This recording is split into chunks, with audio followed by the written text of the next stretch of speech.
Hi traders, welcome back to channel. दोस्तों, आपके channel पे आप लोग का स्वागत करता हूं। आज हम डिस्कस करेंगे सेंट्रल बैंक ऑफ इंडिया। ज़बरदस्त तेज़ी 10% का आज के दिन देखने के लिए मिला और एकदम छोटा सा 48 रुपया वाला स्टॉक आज के दिन आपको 4 रुपया पर स्टॉक के हिसाब से कमाई करके दे दिया है।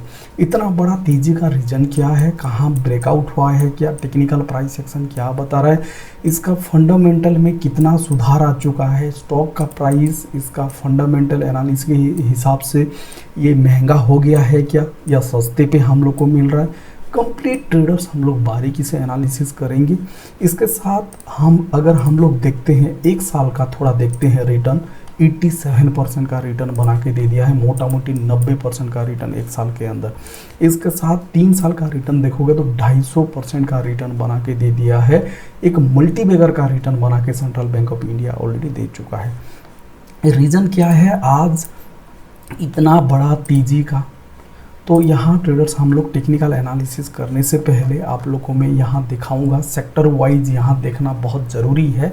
इंडेक्स पर्टिकुलरली जो स्टॉक ट्रेड कर रहा है वो कौन सा इंडेक्स में वो ट्रेड करता है और इंडेक्स का क्या टेक्निकल बता रहा है वो भी देखना ज़रूरी है। वो आप लोग को दिखाऊंगा, समझाऊंगा। इसके साथ ट्रेडर्स क्या लेवल हम लोग को अभी निकल के आ रहा है, आगे का हमको क्या लेवल देखने के लिए मिलेगा।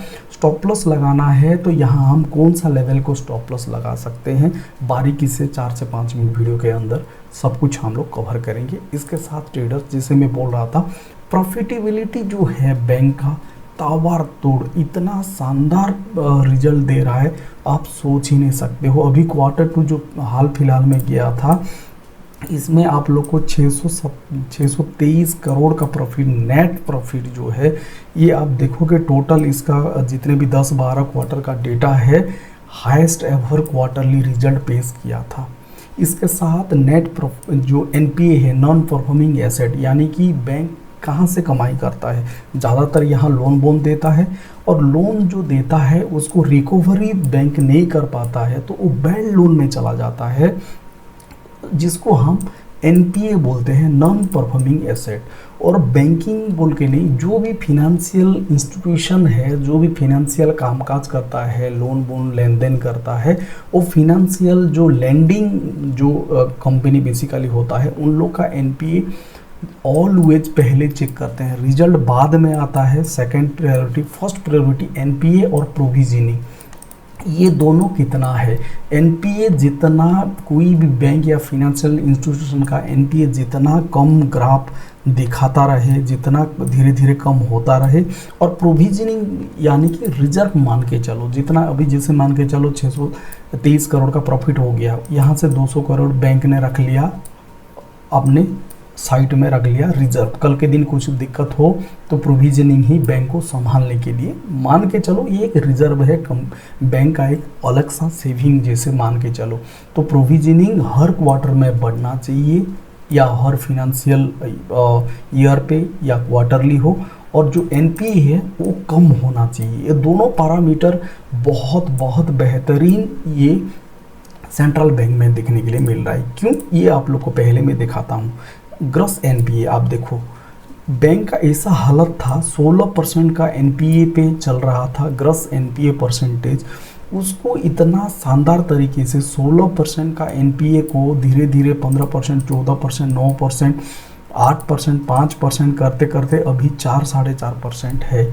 तो बहुत ही बढ़िया ग्रॉस का बता रहा हूँ, NPA ग्रॉस का यहाँ देखने के लिए मिल रहा है। यानी कि जैसे हम लोग डिस्कशन किए थे, जो NPA है धीरे धीरे कम होते जा रहा है, एक बहुत ही अच्छा गुड साइन है। इसके साथ रिजल्ट का ग्राफ बढ़ते जा रहा है, लाजवाब यहाँ कॉम्बिनेशन देखने के लिए मिल रहा है।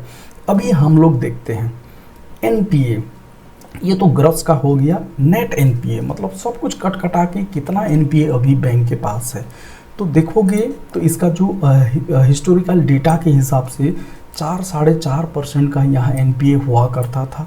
यहाँ देखोगे हाईएस्ट एवर यहाँ 5.75% NPA परसेंटेज था, वो इतना शानदार तरीके से कम किए हैं। आप देखोगे तो ओनली 1.64% का NPA बचा है सेंट्रल बैंक ऑफ इंडिया का, यानी कि अगेन NPA बहुत ही शानदार कम करते जा रहे हैं। ये सब ट्रेडर्स एक मल्टीबैगर स्टॉक पहचानने का एक जरिया है।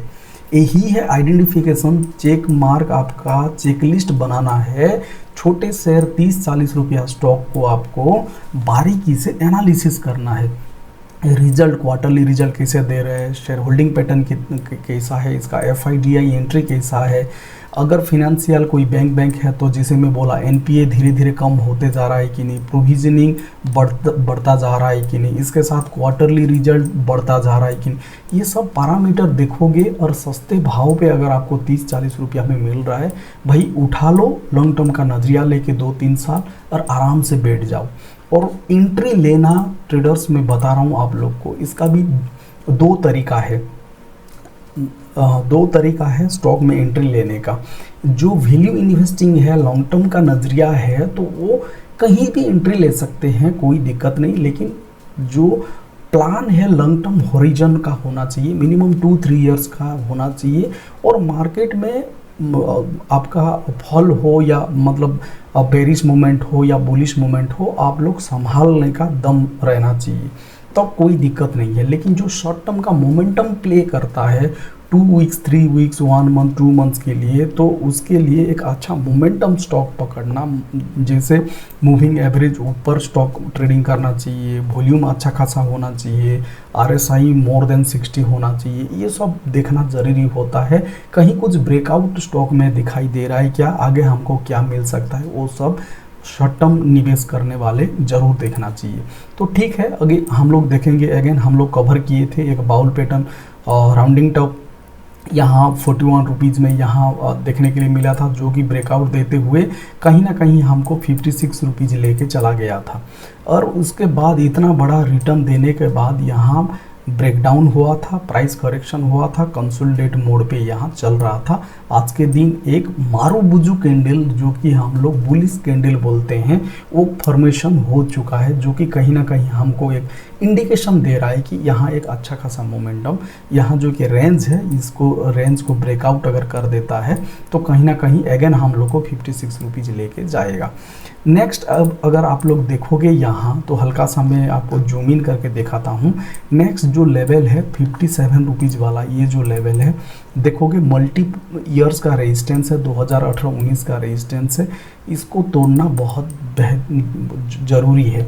इसके ऊपर प्राइस क्लोजिंग दिया तो आपको 62 रुपीज़ लेने के लिए कोई नहीं रोक सकता है, यहाँ आराम से आपको देखने के लिए मिल सकता है। बट अभी 48 में चल रहा है, 62 बहुत ही अच्छा खासा एक गैप है, यहाँ आप लोग को आराम से एक अच्छा अपॉर्चुनिटी मिल सकता है। बट अगेन ट्रेडर्स, जैसे मैं बोल रहा था कि एंट्री सही टाइम पे कीजिएगा ताकि आपको एक अच्छा प्रॉफिट मिले। ऐसा नहीं कि stock already 20%, 30% with in 2 days 4 days दे दिया है तो उसमें आप लोग कृपया करके वहाँ एंट्री मत लीजिएगा। चांसेस कि वहाँ एक करेक्शन हो और प्राइस नीचे की तरफ आए। जैसे यहाँ देखोगे, कोई भी यहाँ एंट्री करना चाहता है तो कर सकते हैं। यहाँ टारगेट मिनिमम 57 रुपीज़, पहला target, first target, second target 62 के लिए। लेकिन यहाँ से ऑलरेडी प्राइस ऊपर चला जाएगा तो आप लोग यहाँ एंट्री करोगे तो कल के दिन एक करेक्शन आपको आके उसके बाद भी ब्रेकआउट दे सकता है। इसलिए एंट्री, सही एंट्री करना बहुत ज़रूरी है। और जैसे मैं बोल रहा था, बैंकिंग सेक्टर में आग लगी पड़ी हुआ है। इंडेक्स का मैं आप लोग को दिखाता हूँ, इतना ज़बरदस्त है। पीएसयू का देखो, आज के दिन 197 पॉइंट का पीएसयू इंडेक्स में देखने के लिए मिला था और एक ज़बरदस्त गैप अप ओपनिंग हुआ था। इसके साथ अगर आप लोग को दिखाऊंगा निफ्टी प्राइवेट बैंकिंग का, और बाप रे ज़बरदस्त, यहाँ एक शानदार गैप अप ओपन के साथ यहाँ देखोगे तो 823 पॉइंट का उछाल निफ्टी प्राइवेट बैंकिंग इंडेक्स में देखने के लिए मिल जा रहा है। इसके साथ अगर आप आज के दिन बैंक निफ्टी देखोगे, बैंक निफ्टी में देखने के लिए मिल जा रहा है 161 पॉइंट का एक उछाल, इसके साथ एक बड़ा गैप अप। ये सब ट्रेडर्स, आप लोग को कोई भी स्टॉक को एंट्री लेने से पहले एक बार उसका सेक्टर को, उसका इंडेक्स को एनालिसिस करना ज़रूरी है। अभी जैसा चल रहा है, बैंकिंग का इंडेक्स जैसा चल रहा है, तो अभी ज़्यादातर चांसेस है बैंकिंग का, पीएसयू हो गया, पब्लिक सेक्टर बैंक हो गया, प्राइवेट बैंक हो गया, उन लोग अभी चलेगा। और मेन रीज़न फैक्टर क्या है, एक अच्छा इम्पैक्ट मार्केट में आया 3 स्टेट में, यहाँ हमारा बीजेपी ने यहाँ इलेक्शन में लिया। कहीं ना कहीं इमोशनली भी हमारा मार्केट कनेक्ट करता है और बहुत लोग एक्सपर्ट लोग को जी न्यूज़ पे भी आप देख लो, एनडीटीवी बिजनेस पे देख लो, सब लोग का वही राय है कि जो रूलिंग पार्टी अभी जो जैसे चल रहा है तो यहाँ एक मार्केट में सेंटीमेंट बनता है पॉजिटिवनेस। और जैसे रिजल्ट के बाद आज देखो मार्केट में सब धड़ाधड़ गैप अप प्राइस ओपन हुआ। बैंक निफ्टी देख लो, आईटी इंडेक्स देख लो, एनर्जी इंडेक्स देख लो, ऑटो इंडेक्स देख लो, एक फर्मा का थोड़ा हल्का फुल्का गिरावट था, लेकिन आप मेटाल देख लो, सब कुछ बहुत बढ़िया शानदार गैप अप के साथ ओपन हुआ है। बट ओवरऑल वही समरी है कि अभी बैंकिंग का बढ़िया चल रहा है। सेंट्रल बैंक लॉन्ग टर्म का नज़रिया है तो बहुत ही बढ़िया गजब का रिटर्न कल के दिन आपको और भी मिलने का पूरा चांसेस नज़र आ रहा है। Thank you so much traders.